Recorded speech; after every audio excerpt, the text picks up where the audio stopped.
have the honor of introducing Dr. Jay Africa. Dr. Africa is the Director of Behavioral Health and Recovery Services in San Mateo County. And his title of his talk today is Transforming the World Through Small Steps. Dr. Africa, please join me.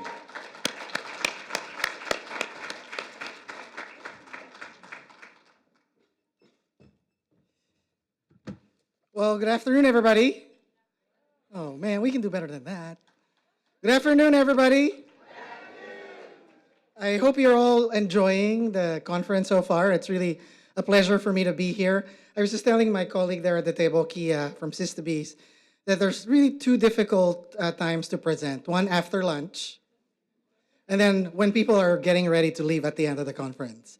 And I did the other one on Friday. I think I fairly did well. And so I'm now doing the other one after lunch. So you got to be all awake here, okay? Uh-oh. Yes? All right. Well, I will not do what the keynote speaker did yesterday and did a rap. But I'm hoping to really do some storytelling about how I think we can change the world through small steps. And when I was thinking about, what this presentation is, I started reflecting about my life. And I know the young people yesterday, when they presented, they said their name and their age. So I'm going to say my name is Jay, and I'm 55 years old. And I have no shame in that. That plus white hairs make me look like I know a lot. And actually, I've experienced a lot. And I want to share some of that because it's pretty... pretty grim out there. Let me just, you mind bringing that back a little bit back, one more. So it's really grim out there. It's really, really grim, don't you think? On one end, the world is in chaos. People are suffering. Mother Nature is telling us every day, you gotta do something. Because the world is on fire. You're polluting our waters. The plastics that you're all using are now taking over the oceans and killing our fishes. They're actually in the fish. They're actually in our bodies now. And so if you think about the state of the world that we are in, it's pretty grim. There are wars everywhere, global hunger. Even if there are millions and billionaires around the world, there's still hunger. And yet, many people like me who didn't grow up in this country try to seek a better life in another country, right? So that's why I'm sort of here. Like many immigrants that come from another country and say, is there a greener, more better way to live our lives? I'm one of them. And I'll tell you a little bit of story there. But next slide. But it's actually like people like me who went to the US, it's not good here either. Right? We are in the middle of a government shutdown. There's threats to our LGBTQ community that is constantly kind of happening. ICE is in the midst of our community. Moms in the US are reporting significant mental health issues. Young people are reporting significant mental health issues. Not so long ago, violence in South Carolina where there was a shooting in the bar. Racism continues to persist in our communities. An 8-year-old in Douglas County shared his how he was treated negatively by his peers. And then we are bracing for food stamps to stop at the end of the month. It's not any better here, unfortunately. Even with technology, even with the medical devices and the advances, it's not better here.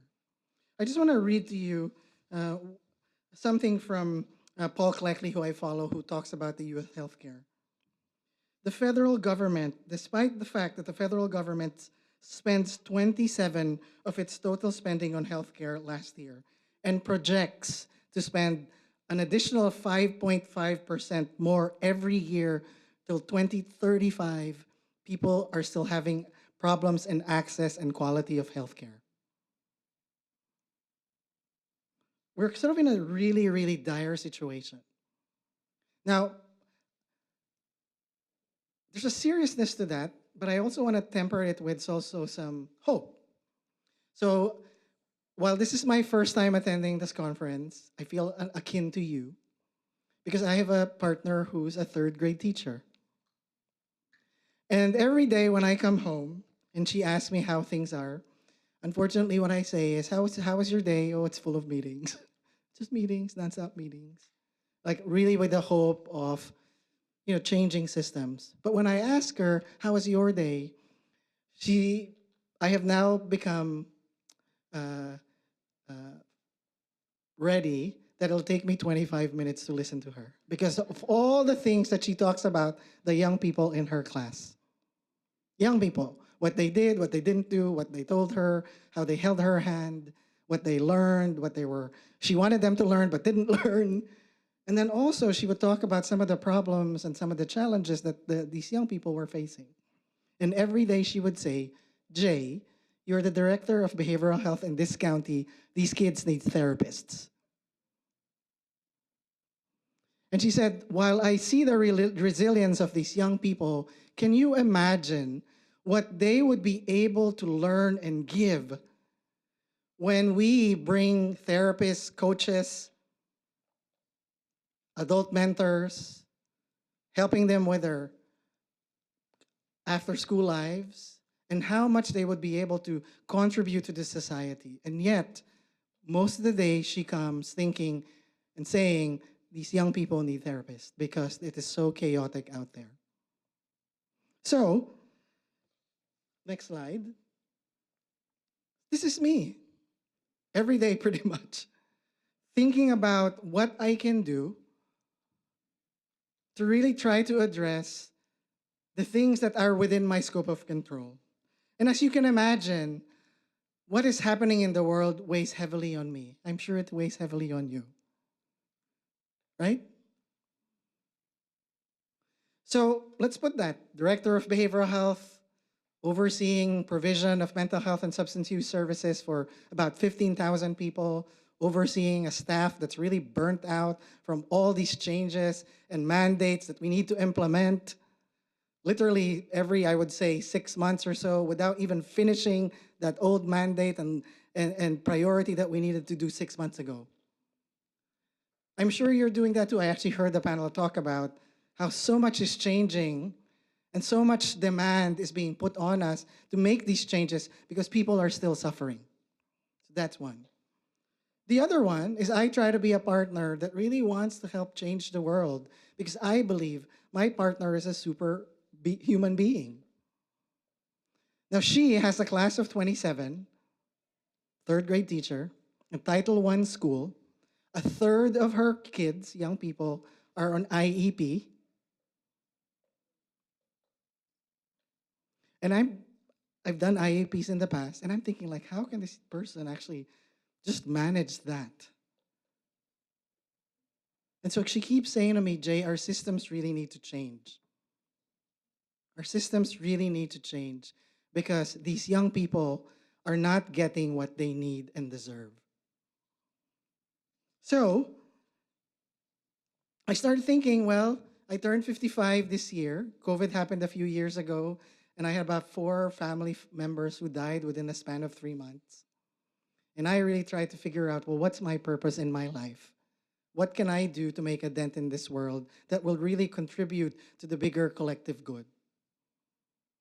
So every day I start thinking about what do I need to do? What can I do better? Next slide. Next slide. But before I tell you some of the things the small steps, I'm going to tell you a little bit about myself. So I grew up in the Philippines, in a middle-class family.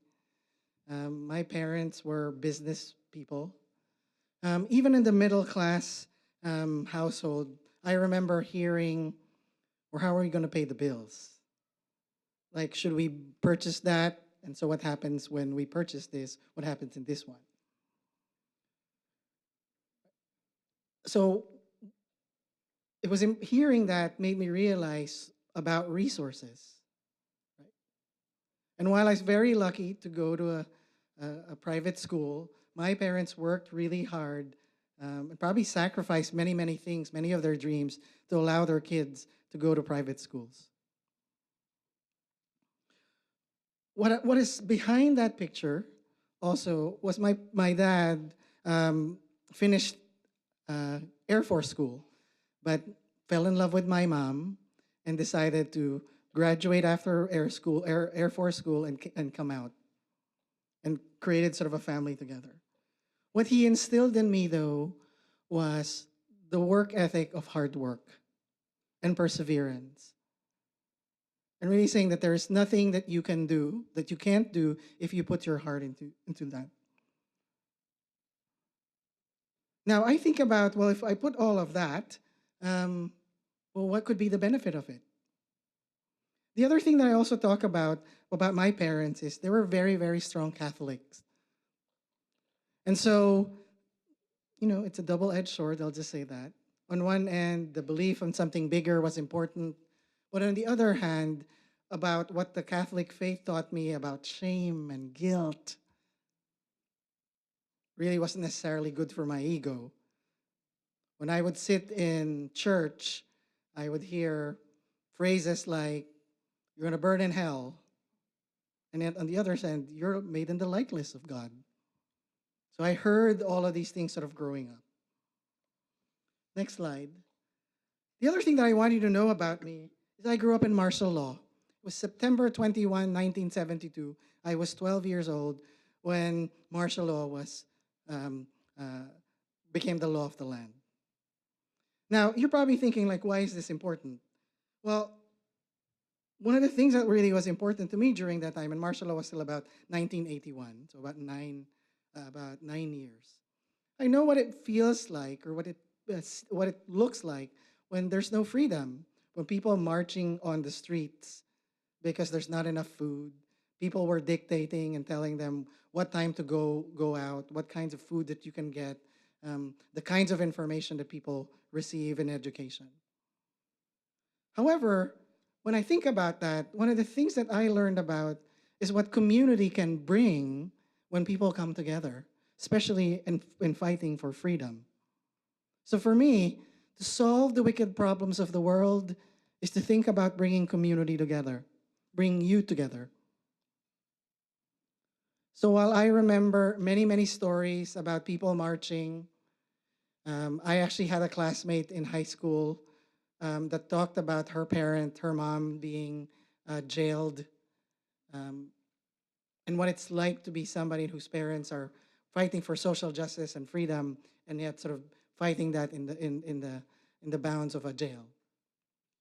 So, next slide.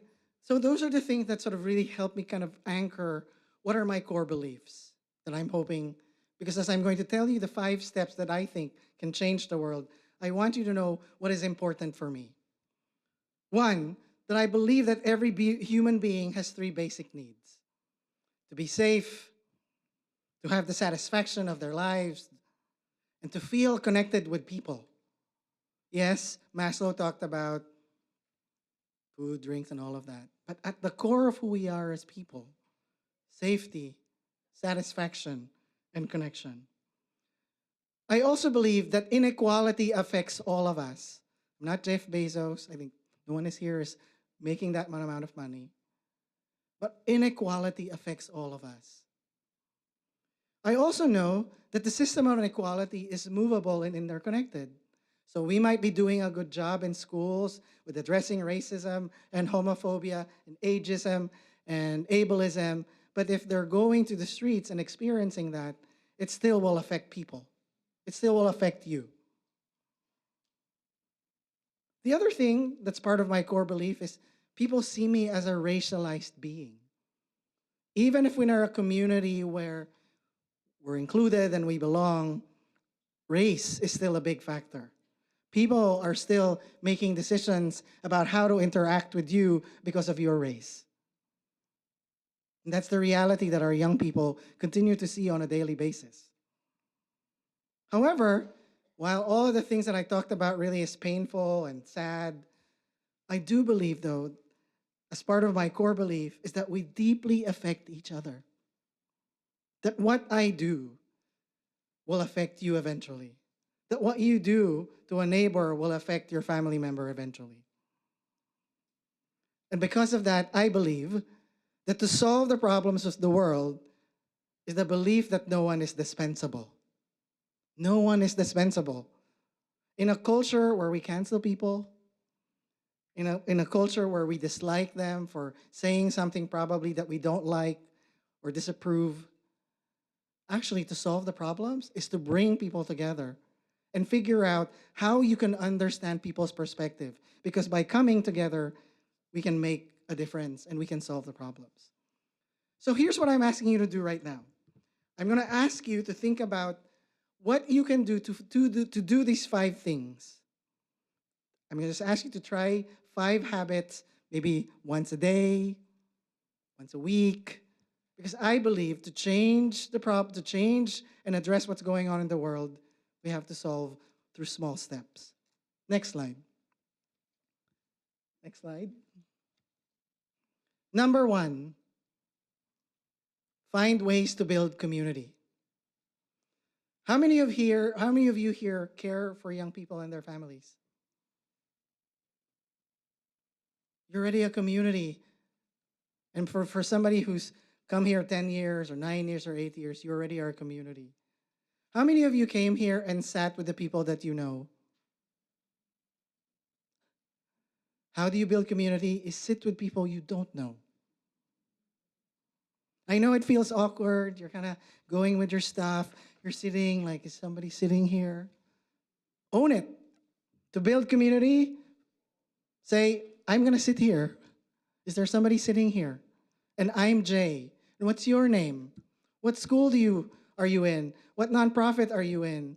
Where did you come from? How long was your drive? So tomorrow, how do you build community? Is sit and find somebody you have no idea who is sitting next to you. Right? Is that the promise? So number 1, to try something tomorrow, is sit with a person you don't know. And I'm looking at the table there that I was here yesterday, and I feel like 2 of them are sitting together still. So I'm going to watch you tomorrow. Right?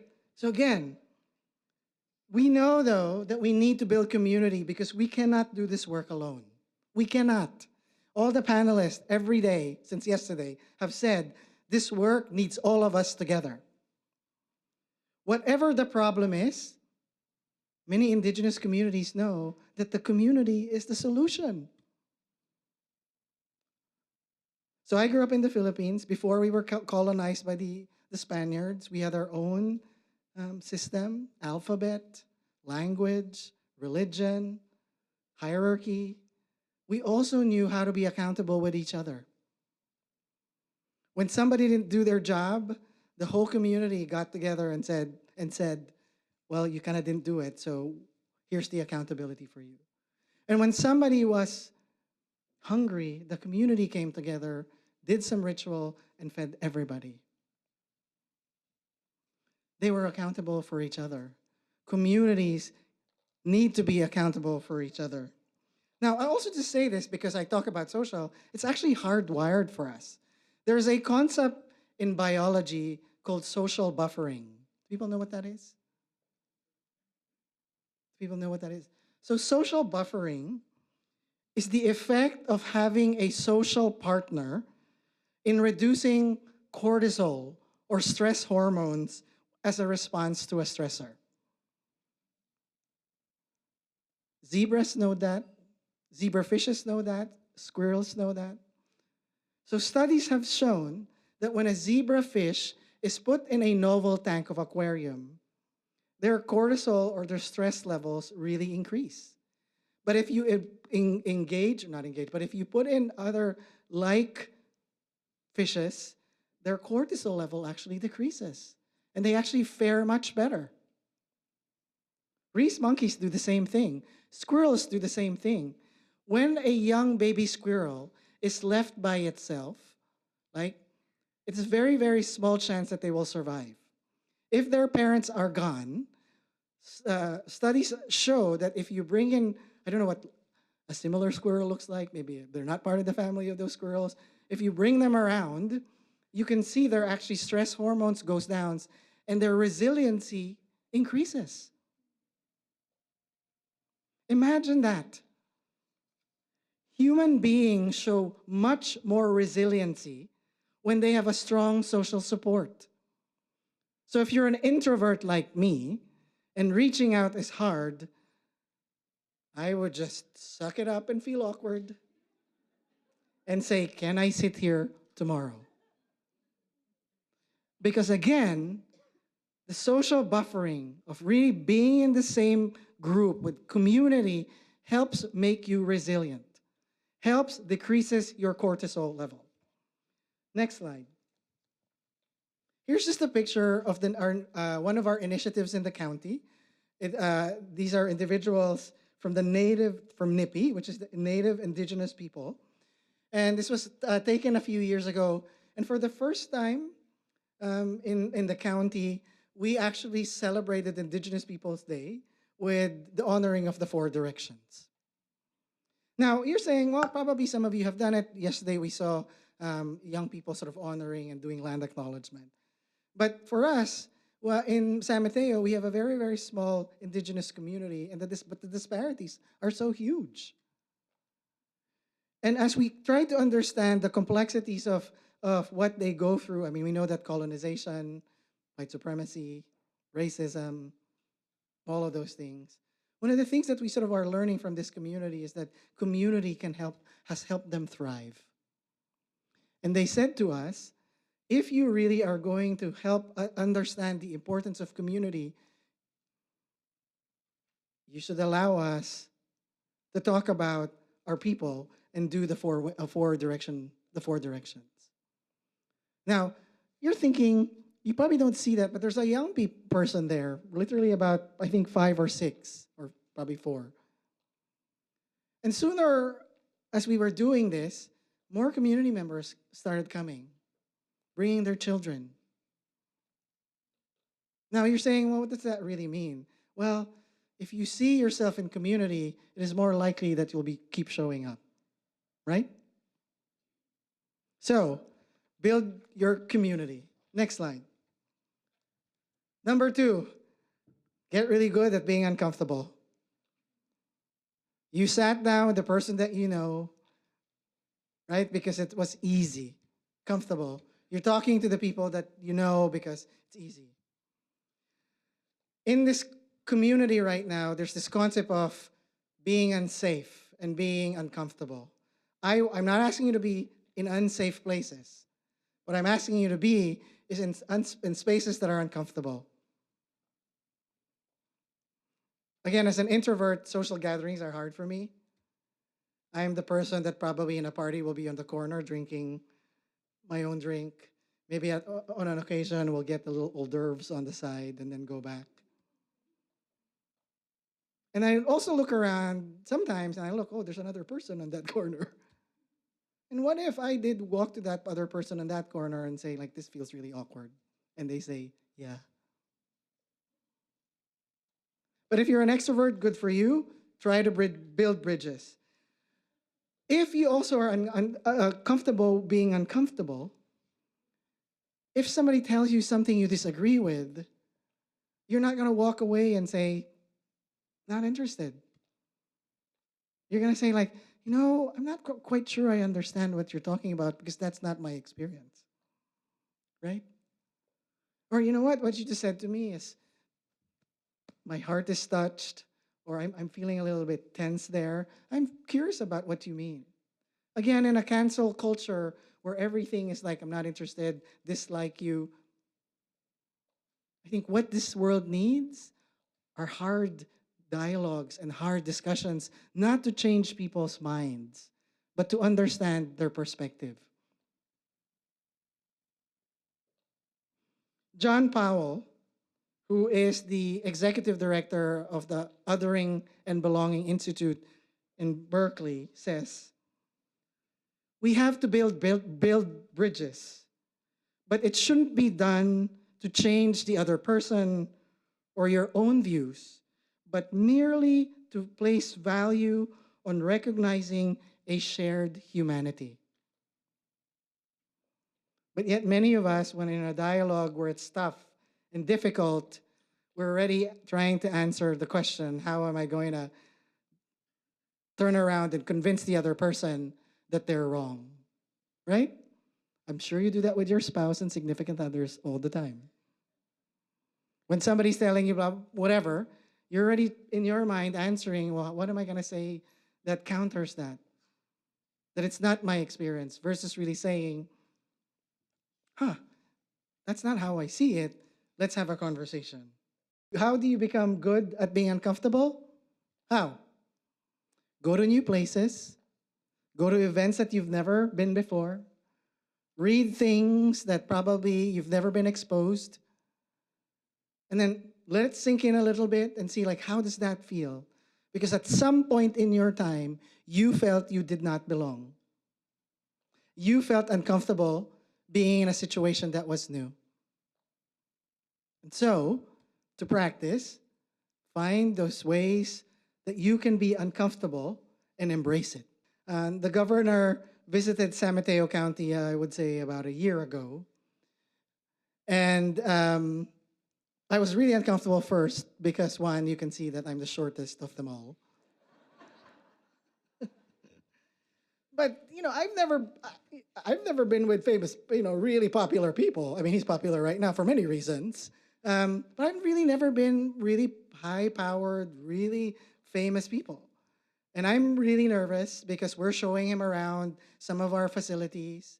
And he's trying to be all casually and joking and funny. And he even said, "Why are you all in suits?" And I'm in a jacket. And I said, "Well, because you're coming." And he just kind of laughed. But I'm saying that to you because while I was very proud to show what we were doing in San Mateo, I was very nervous. And I'm thinking, this might be the only time that I will ever be in his presence ever, as he goes wherever he will go. And so I have to take my chance. And so as he was moving into one of our facilities, and it became a much smaller group, it was a mental health rehabilitation center that he was touring. It's a campus-style MHRCs. We had 4 in one campus. And he was asking around, and we're trying to look pretty, saying all the great things that funding really gave us, and it's an opportunity. And of course, in times when you're never prepared, they ask you that question, well, what else can I do? And I'm thinking in my mind, I have our CEO right next to me. This is the governor of California. And so, what do I do? And I said, I really appreciate all the investments that you've gone in behavioral health, but it's not enough.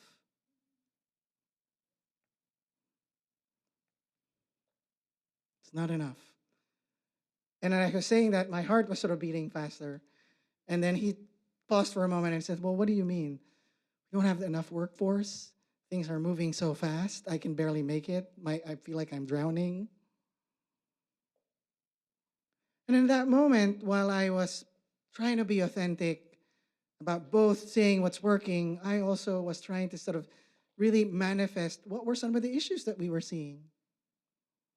And it felt awkward, frankly, because I'm thinking he probably never remembers me. But it's important for me to say that again, we appreciate all the investments that you're doing, but the pace, we don't have the workforce. I don't know if we can do our best given how fast things are coming.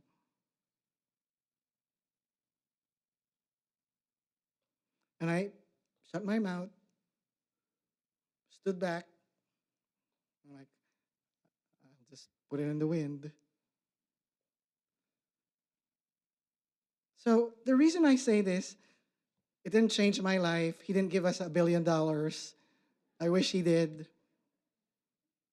But I think it made me sort of realize that we, in our own voice, can hold being uncomfortable and awkward and still be ourselves. And that when we feel truth in ourselves and the power that we can say what we need to say, even with people who are in power. So, get good at being uncomfortable. If there's somebody in your workplace that you've never spoken, reach them out. If there's somebody you don't get along with, reach out to them and say, hey, it's been a while. Build bridges. Next slide. I want to share with you a little picture with my. Um, so the next one is really shift from a scarcity mindset to a what we have, what we need attitude. I wouldn't even say abundance. Not even there, because some pieces we have abundance, some we don't. But what happens when we shift from a scarcity mindset to that we have the tools? Next slide. Here is Pam. Pam came to us and she gave me permission to talk about her life. Uh, wanted to seek mental health services. Like any other good willing or really good therapist, we talked about what medications might be helpful, what therapy interventions might be helpful, who are the case managers that they need to do. But we actually didn't, in the beginning at least, really understood her experience. Now, you're saying that you're probably thinking, like, why is she talking about it? Well, we came from an approach that she didn't have much, and that's why she's seeking services. But when she came back to us and started telling us who she was, she said to us, I am a Stanford graduate with a master's in education. I was part of the Black Panthers movement. And Jay, did you know that if you operate from a I have what we have, or we have what we have already, community will take care of each other. Because in the Black Panthers movement, they took care of each other. And this woman started telling about the history of the Black Panther movement, that they actually had free breakfast for children. They provided medical clinics for people who couldn't access health care. If people come from a place of abundance or that we have what we have, people will take care of each other. Because what happens when we don't think we have enough? We hoard. If we don't think we have enough, we control. If we don't think we have enough, we divide and put lines. Instead of saying, oh, I have something to offer, what can we do together? And in a time where funding is in jeopardy, right? We want to keep and protect. We want to keep and protect. So operate from a mindset of abundance, and we have what we have, and we have what it takes to solve these problems. Next slide. This is, oh, I put this literally 25 minutes ago. So here's a picture of my partner's classroom. And if you notice, there's like hampers. And it's actually in that post says free hampers.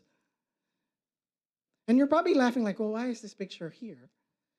Well, because if we come from a place that we have what we need, it's easy to give. It's easy to give.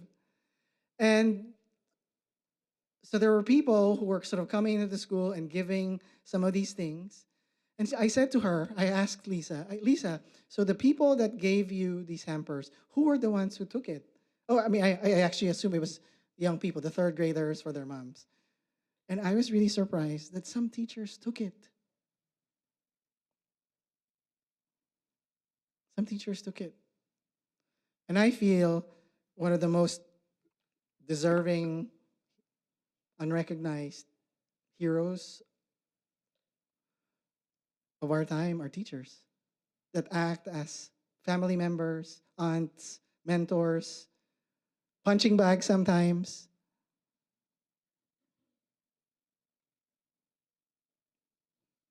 Next slide. Here's my favorite. Choose collective good over personal legacy. I turned 55. I want to make a name for myself, or at least I was thinking I was doing that when I was growing up. I want to make a dent in this world. But what happens when I only am choosing my own personal legacy? What happens? We don't include people because that other people might try to get the resources that I have or need. What happens when you only consider your own success? It's all about you. Nothing matters except your demands, your needs, what's important for you. But what about other people? What happens if you only think about your personal legacy is you stop engaging with others because you will do anything at all costs to get what you want. So, small thing is think about what is our collective good. We're all here to help young people and their families to thrive.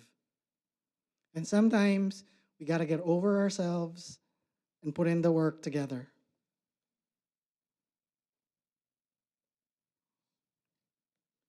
If you are aiming for the collective good, it is always an invitation or a hand extended to be partners and build bridges. Next slide. If you look at the collective good, great things can happen beyond your expectations. So in 2017, the San Mateo Pride Center opened its doors. It was 10 years in the making. In the beginning, people were trying to get funding only for their own entities, only for their own organizations. But we had some really, really great community members said, hey, we have a little bit of funds. We need to come together because if we divide the funds, it will never be enough. But if we pool our resources together, including Mental Health Services Act money, we can make a difference. It took 10 years. 10 years. I'm hoping that will not take another 10 years to develop another Pride Center. But I want you to see the picture there of many, many different people. Many of them are chiefs, many of them local electeds, CEO, nonprofits, right? Pull together their resources to say, we're going to make this happen for young people that need a space, especially in these really troubled times. Collective legacy. It's at some point, I'll just say, I always just tell little stories here and there. Somebody said, oh, we should name it for blah, blah, blah's name. And quickly, all those people said, no, this is a community center. All the people, and they had the plaque that really reminds people, they made a plaque instead of naming it as some person's name, center, they put a plaque for people who came before them, who helped build including young people, to really sort of celebrate the opening of the Pride Center. Next slide, and then the last piece, my number 5, small step. We are really in a tough time here. People can be mean. And what would it be for somebody like sitting next to you and being kind to them, even if you disagree with them, even if you have a very different opinion about them? And again, I was listening to all our panelists about their perspectives of how they would collaborate and change the world. What if we disagree? And yet we can say, well, I hear your opinion. I think those are great. I don't know if that's what I believe in. I don't know if that's going to work. It is hard to be kind in a world that tells you to be somebody different. It is hard to be kind in a world that tells you that there are bars for you to measure up to. That you have to look this way, talk this way, stand this way, be this way. At 55, be successful and own a home. It is hard to be kind when you're always compared to other people. There is a picture, I would say about 5 years old, of a young person that all their life tried to be invisible. The one with the long ribbon, tried to be invisible. Parents were always saying, you should be this, you should be that, you should already achieve whatever, as they were growing up. And for them to survive, they tried to be invisible. Didn't speak much, did okay in school, never participated outside the classroom, was always worried about what people will say. At times, really didn't felt hopeless about the world. But if you are kind, next slide, you can create possibilities. You can create hope. You can create a new opportunity for people that probably don't feel seen and invisible. Now, I'm sharing this to you, and I don't talk a lot about my own story. But that young person you see on the right turned out to be that fairly young person on the left. If you allow people to be kind, possibilities open up. That maybe that person or that young person or that colleague that you were kind to can be actually a help to you in solving your problems. So about a few years ago, the Steinberg Institute um, kind of recognized the work that I have done in public service. And while they were interviewing me, said, "Are you open to talk about being transgender?" And for a moment, I was worried.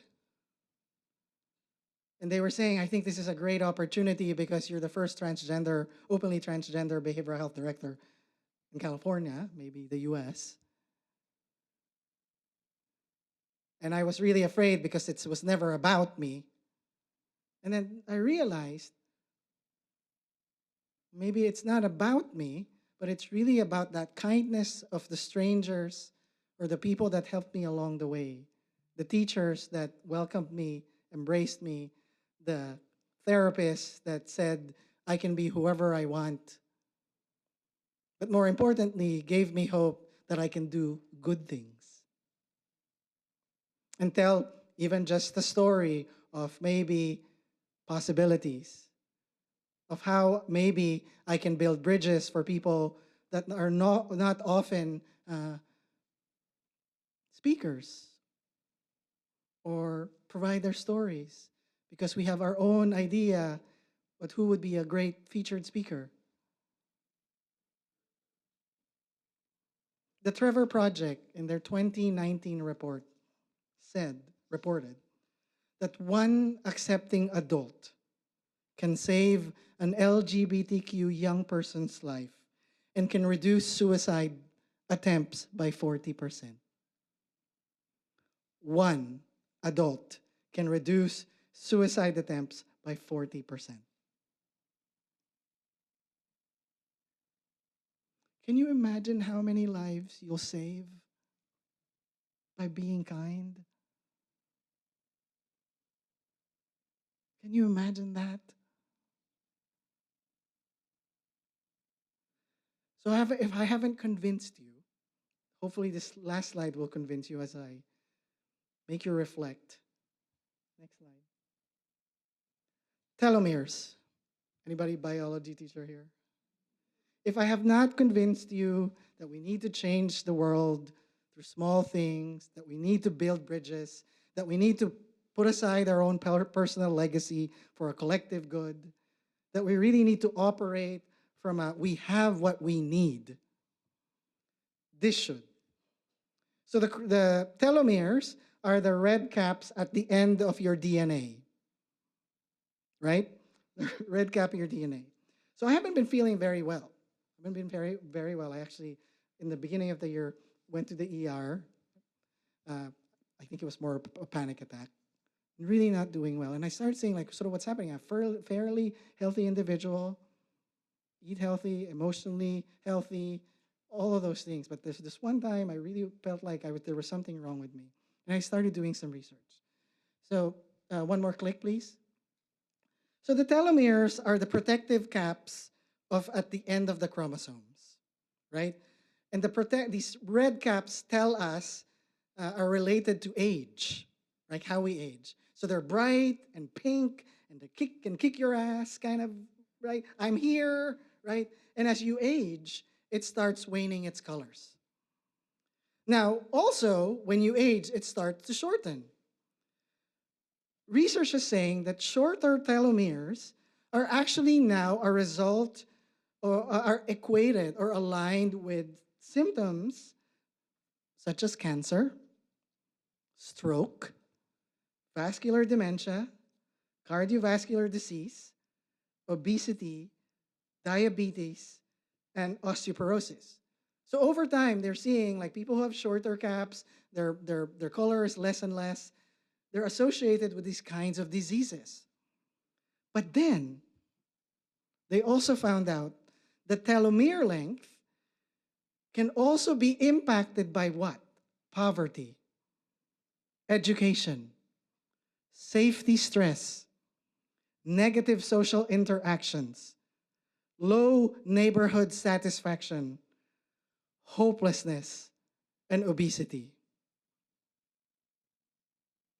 So if you're not convinced that everything else, that we need to work together, this should convince you because we are not doing well with all the things that's sort of happening in our lives right now. And how do we save that? And how do we change that? Coming together, breaking the divide and coming together to build bridges. So I want you to really look at that. And actually, a colleague, UCSF internist by the name of Dr. Rupa Maria, talked about that these biological markers actually get passed to generations and generations of trauma.